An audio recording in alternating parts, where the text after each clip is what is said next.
So, hi guys. I was like, I wanted to do something fun this week for a business little video, and I was like, let me bring you in firstly with one of my meetings. So this is Joe. Hey everyone. Yeah. So Joe, we've been working together for about 2 years, close to. He's helped me a lot with Heels and Feels and like a lot of my personal branding, and he basically like steps in as like a marketing consultant. Joe was popping off in his, I say younger days, he's so young already, but like literally was like viral on YouTube, was doing bits when we was all in bed. But yeah, he's done a great job and definitely has helped me out with so many creative ideas when it's come to like Instagram and like how we can post and how we can stay relevant, because this shit is hard. But before I take up too much of his time, I was like, Joe, can we do something fun today? So I'm gonna do a 3-minute quick like power talk hot seat moment where Joe fires some questions at me. I did put up a post yesterday on Instagram, so I just forwarded them to him. I kind of saw them, I didn't like properly read them, so I'm not cheating. But I'm gonna do 3 minutes. I'm gonna put a stopwatch on and everything. Do you want me to share my screen and do the 3-minute timer? Oh yeah, why not? You can see it. Oh yeah, okay, cool. No, that might put me under pressure. Yeah, okay. Also. Okay, you've got a timer. Okay, he's got a timer. Look, I'll show. So tell me when you want to start, and I'll obviously play that and then start questions. All right, guys, you're just in the background for now. So are you ready? I feel sick. Okay, yes. Okay, let's go.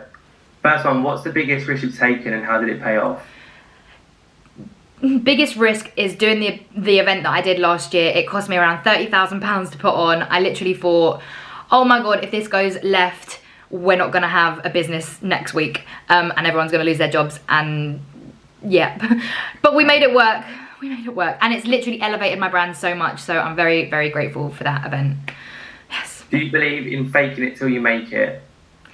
No. I believe in putting yourself out there and really trying some shit out, like, but I don't think you have to fake it. I think you could just be really authentic. One thing I will say is if you go into a meeting, like an interview, and you just say, hi guys, or even an event, by the way, if I'm teaching somewhere and I just say, hi guys, I hope everyone's well, I'm really grateful to be here.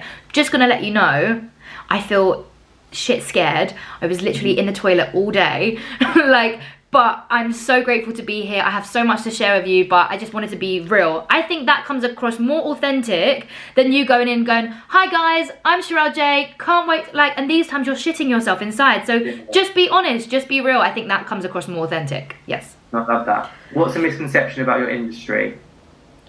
A misconception? That we work fucking hard. I think, sorry, I'm talking about dancers. There's this idea that like dancers just, you know, just do that thing that you guys do.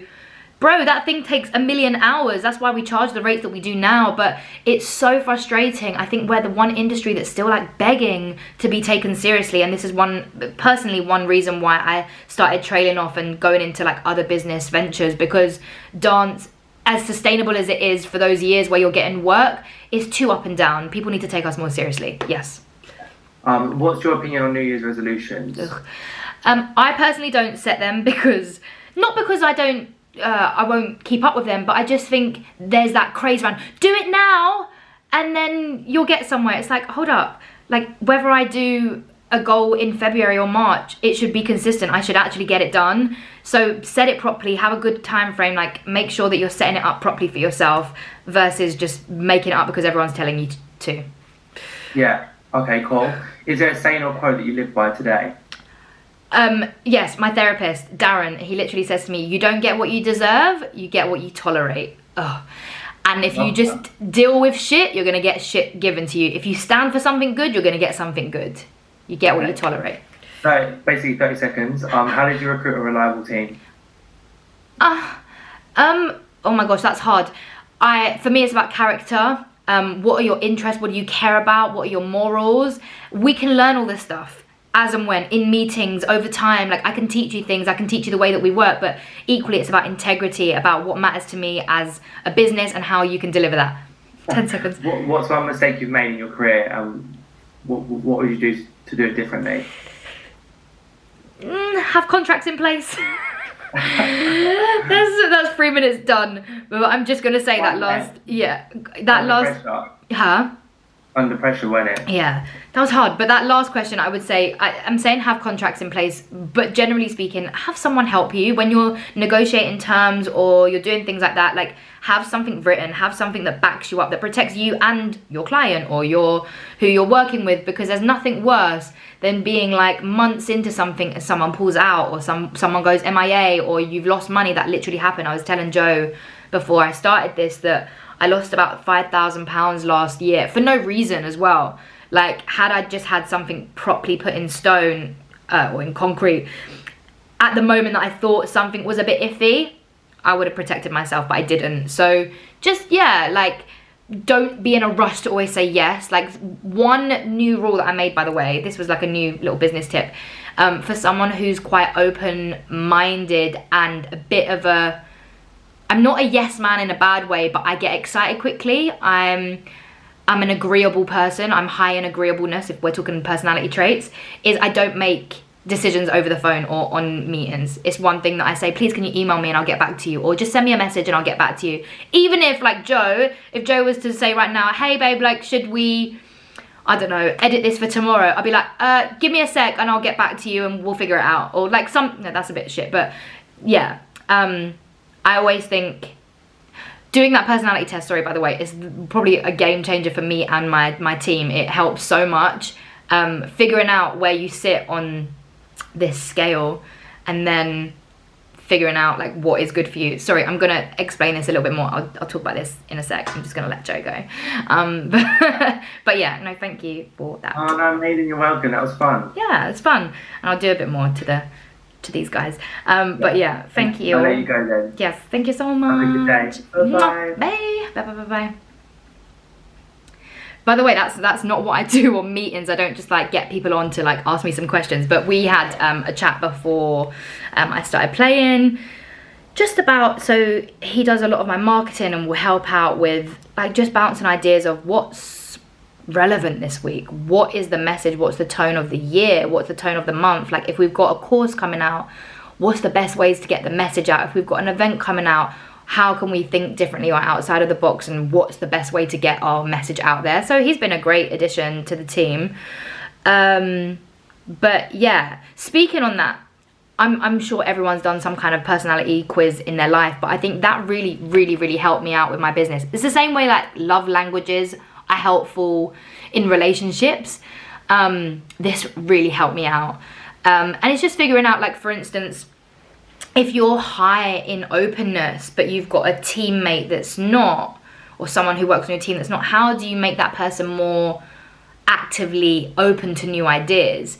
You know, instead of like, hey guys, I was thinking about this, and their brain works very logically, how can you integrate ways of making them feel comfortable? Instead of maybe dropping it in an email, maybe you just meet up and you have a meeting and you show them physical proof of why this will work, and then that way they feel like, oh, the evidence is here, it makes sense, okay, now I can be more open. And it's really about understanding your team. If you're thinking from like and it's not manipulation, by the way, it's just understanding better. And I've helped, like, this has helped me with my teams, other teams that I've helped. It's helped me in relationships.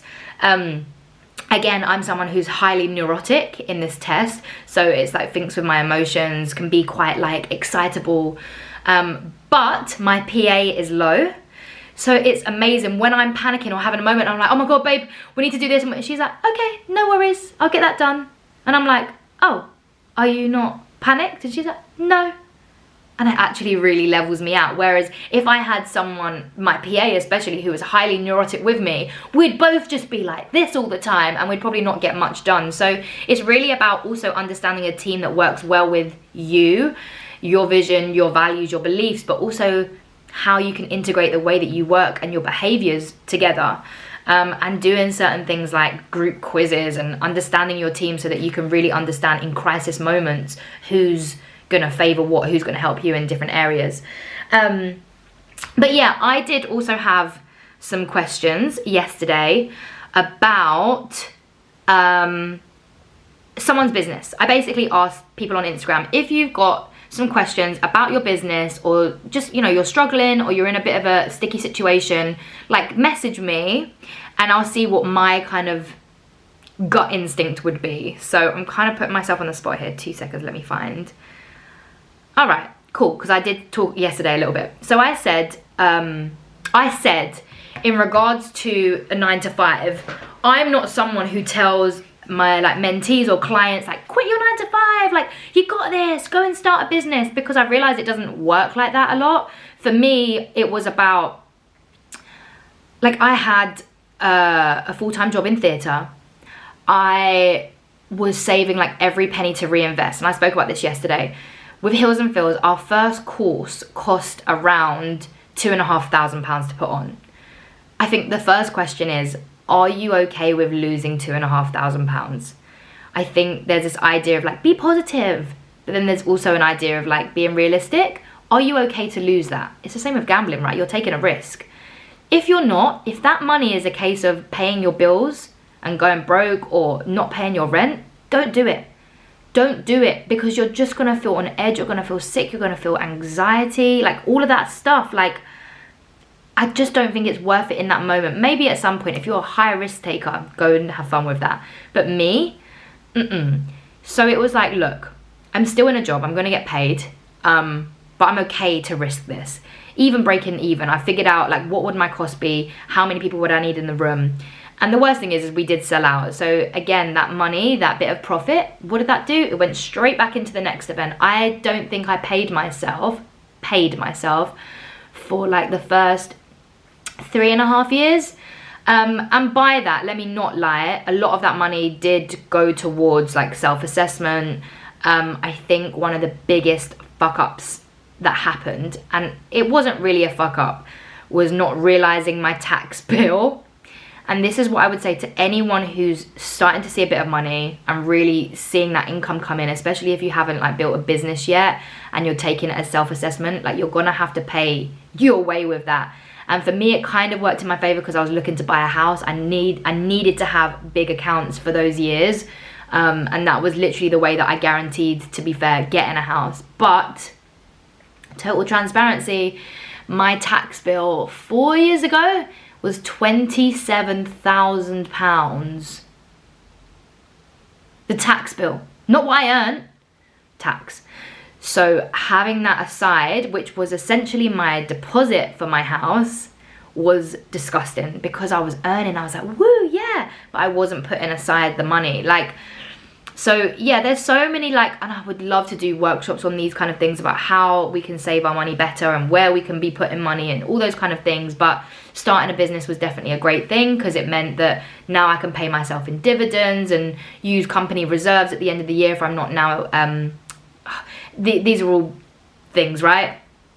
But basically, going back to the question, if you've got that stability in a 9 to 5, use the time outside of this to grow.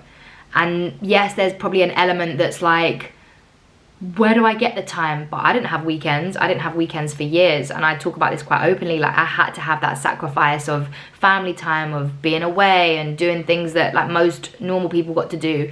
I didn't have like a day off for 7 months. I'm not promoting that, by the way. But yeah, it's really about, I call it commitment versus sacrifice. I feel like sacrifice sounds like a loss, but being committed to yourself and your vision. But this question says, I loved what you said about keeping that 9 to 5 job to help build your business, but when do you sleep? I always find that I'm falling off somewhere. If it's not falling behind in the gym or working out, it's failing to make times to see friends, etc. So yeah, I think it's just about owning your priorities. Like, even if it's just saying to the girls, I'm really struggling at the minute because I'm trying to do my job, I'm trying to build this brand, and I love you all so much, I miss you so much, but do you mind if we stick to like 1 day a month, where we lock in a little evening, and then that way you don't feel so bad when you're saying no to the weekly outings. You know, you're just saying, I've said this now, I put myself out there. Yeah.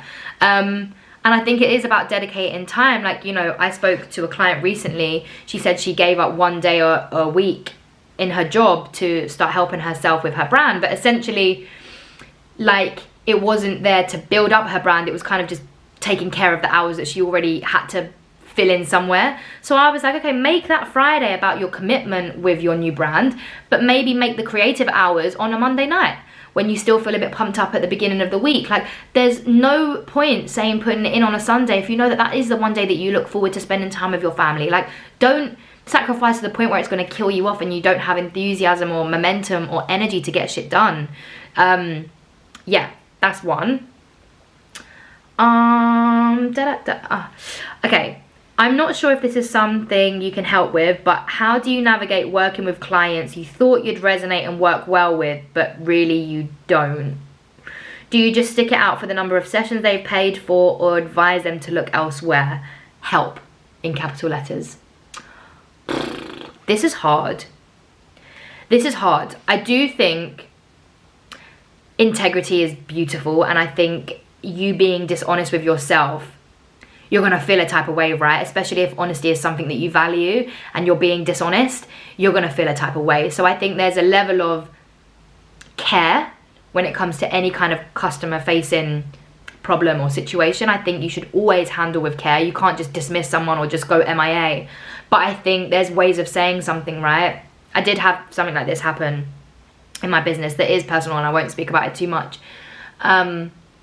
But I felt sick for weeks about it, because I was like, what do I do? And I remember calling this person. I said, babe, I've got to just have a conversation with you. I said, you know, this really put me in a bit of an awkward situation, and I feel really uncomfortable about it, but I'd love to talk to you about it, because if there's a way that we can make this work, amazing. But for now, I do think this is going to hinder the way that we work together in the future. Like, I think you're an incredible person. I think you're, you know, whatever it is, I think there's ways of saying something with love that, one, means that you've been true to yourself, and two, means that you don't have to continue doing something that you really feel uncomfortable about. And even if that means, one, I can refund you, like, please don't feel away, I will absolutely get that money back to you. I just don't think that right now us working together feels right for me. If there's ways that I can support you, please let me know. I have some other people that I could recommend. There's just ways of saying it. Generally speaking, you know, any situation, I even have a friend that says to me, like, don't ghost people because you don't like it. And it's the same thing. Do as you'd want to be treated. Behave as you'd want to be treated. If you want someone to tell you why you're not getting that pay raise, be honest about why they're not getting that pay raise. If you want some, you know, don't beat around the bush. Don't sugarcoat. Just say things with love. But yeah, I think that's going to be it for today, because I've already spoke for 17 minutes and I wasn't trying to make this a lengthy one, but there's so much I want to talk about when it comes to business and navigating your career and all of that stuff. I'm gonna finish there. Thank you so much. It's a Monday morning. I'm actually gonna try and get this out before Sunday, but I don't know. But yeah, cool. Au revoir. Adios.